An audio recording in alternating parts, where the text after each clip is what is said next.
Hey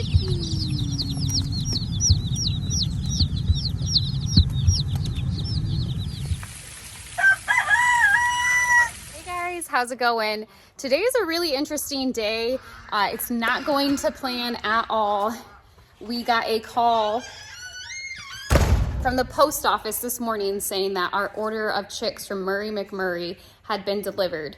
Now, we placed this order back in January just for some really good production egg layers. So we got some what they call red stars. It's just their name for Isa Browns. We got white leghorns, and then we also got whiting true blues. They all lay around 300 or more eggs a year. So that order came in, and it was delayed a week from a snowstorm, and just yesterday I got a text that they had shipped them out, so I thought there would at least be one day to prepare. So today I was going to get everything ready for the chicks that I was expecting for tomorrow. But thankfully the shipping was really great, which is so convenient because we are expecting a snowstorm tonight. So I do have to prepare the other animals here on the farm for that. But since my last vlog, I have not showed you guys yet, we had a really successful hatch, and we actually have 37-week-old baby chicks here on the farm. So I thought today I would just take you guys along with me as we get ready for the snowstorm and just update you, show you our new baby chicks. My first plan of action is to clean the brooder in the garage that's currently housing our 37 chicks that we hatched last week. I think size-wise, these babies are gonna be okay to be put together. They've also both all been vaccinated. So I think it's safe to leave them together. So while I get fresh straw and clean out that brooder, since they've been in it for a week, I will just insert the footage here that I took of the babies hatching, and then I'll meet you back once I have the coop cleaned, and I'll show you the babies that are a week old, and I'll also show you the brand new chicks that just came from McMurray's. So I'll meet you back here in just a couple minutes.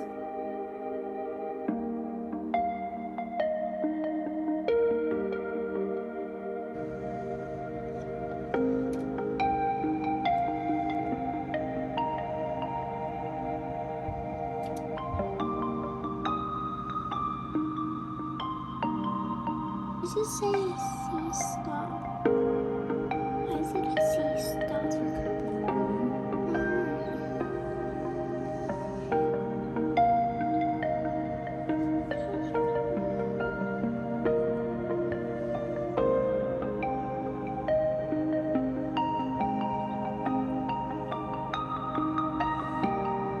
It's for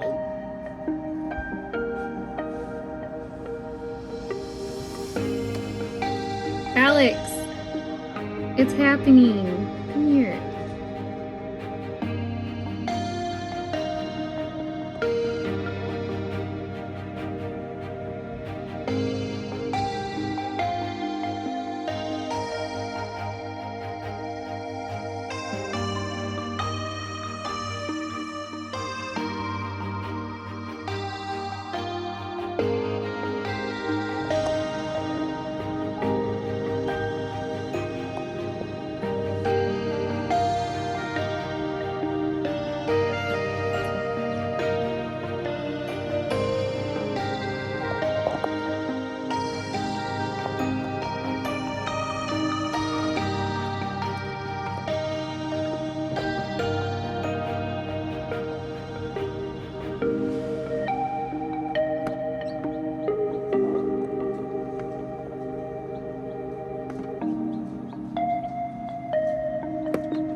Okay, so I just finished cleaning this brooder out. This is in our garage right next to my greenhouse where I'm starting my seedlings.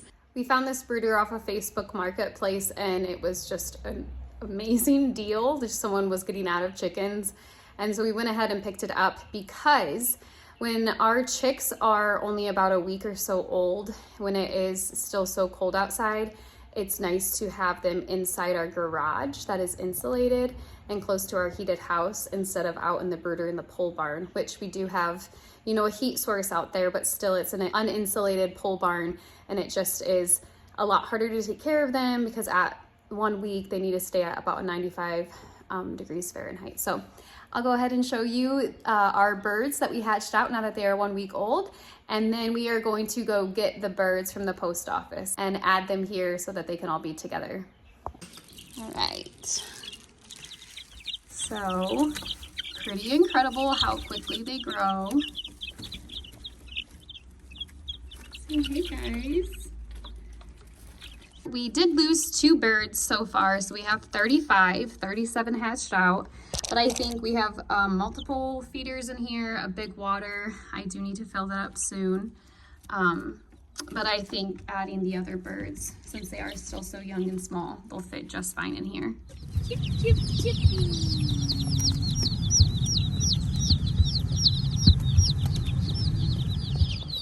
As soon as I got home from the post office, I put them here in this rubber tote.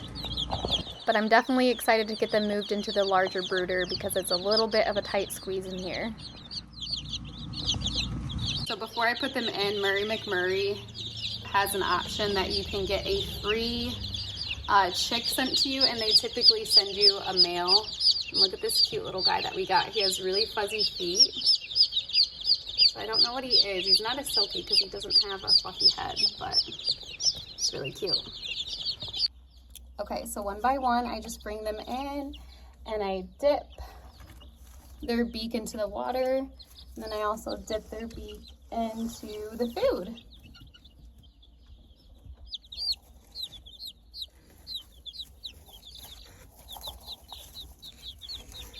Okay. I'm gonna move this food right here just for now to make this go by a lot faster.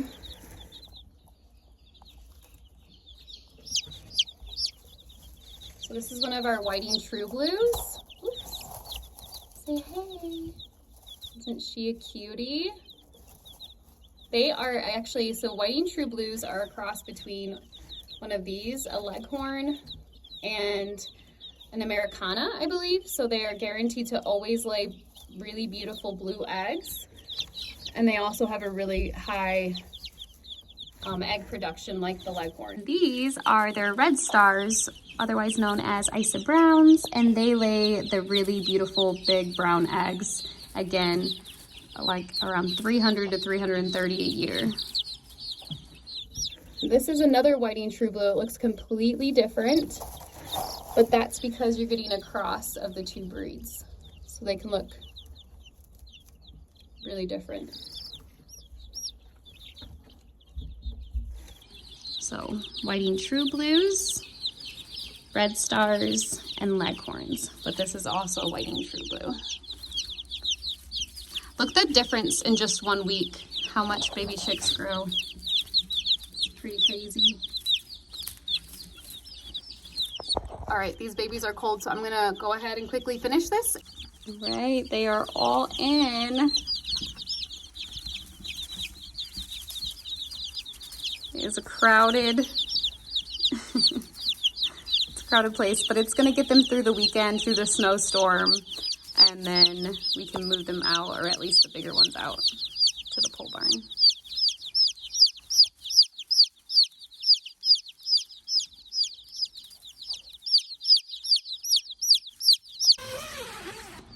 Since I'm in here, I thought I would update you on my seedlings. I have a lot of kale and cabbages and celery. Never grown celery before. This is pink celery. Pink's my favorite color, so I feel like it's probably leggy for sure. I don't know, let me know. Is my celery gonna make it? Do I need to plant it deeper, or will that just make them rot? I don't know anything about celery, but my cabbages and kale look amazing. And then this row is for my cut flowers. I sell cut flowers at our farm stand here on our farm. So I have some yarrow started, some snapdragons, which I need to pop some seeds in here. They didn't have the best germination rate, so I just need to put some more snapdragons in. And then I have mountain mint, which is looking wonderful.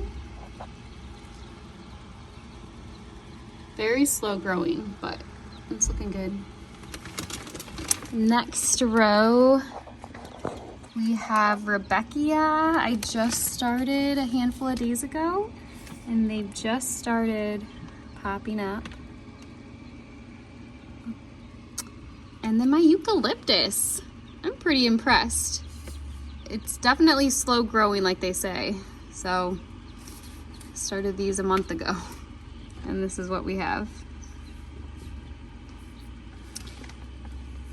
Then the last row is I have some onions started. These are Walla Walla onions. I started a few earlier and then saw this method where you just get trays. You plant your onions all together as seedlings to save space. And then when you go to transplant them out, you can have them in perfect rows. So I'm trying that out this year. I have some sweet Spanish, and then a red onion, and then, like I said, the Walla Walla. I'm trying to do some cauliflower, but I just started these 2 days ago. And so far, there is no germination that I see. Not yet. I grew cauliflower from already started plants from the store, but I really enjoyed it, so I wanted to go ahead and try that from seed. But if worse comes to worse, I'll just head down to my local greenhouse and just do some started plants for the cauliflower this year again and try next year. Right. I just added more straw to our duck house to make sure that they are dry and warm tonight. I want to introduce you to one of the newest animals on our farm.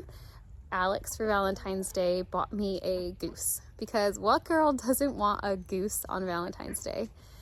So her name is Eleanor. We just have one now, but we do have already made a deposit for 2 more Sebastopol goslings in just like another month or so. All right, here she is. You really appreciate just how big our white Pekin ducks are when you see them compared to Eleanor the goose. But she's very sweet. The ducks have really accepted her, and she's kind of like their little leader and protector. Honestly, don't know what it would have been a better Valentine's Day gift, to be honest. A goose is definitely better than flowers or chocolates, that's for sure. All right, I also just got our eggs. This is all that were in the nesting boxes and coop. We have 16. They've been laying, our hens have been laying in the duck house. This snowstorm's really ruined our plans. The weather's been so nice lately, we were considering putting the ducks back out onto our farm pond. A big reason is because we were so sick of the chickens laying in the duck house. Another reason we really want them on our pond is that just the other day we had a big windstorm, and a big tree branch fell and landed and put a massive, like, huge hole in our pool that we have for our ducks and the birds. So we only have this small kiddie pool, which, as you can see, I filled this up this morning with fresh, clean water. And because it's so little, low on the ground, it gets dirty like within hours. So we need to get them out into the pond as soon as possible. Unfortunately, in February, no one is selling extra large kiddie pools. All right, so that's really all I have to do, is just take care of the animals' water and check on the goats. And that's it. So this is where I'm gonna leave you. Thank you so much for hanging out with me today, and I hope to see you in the next video. Bye.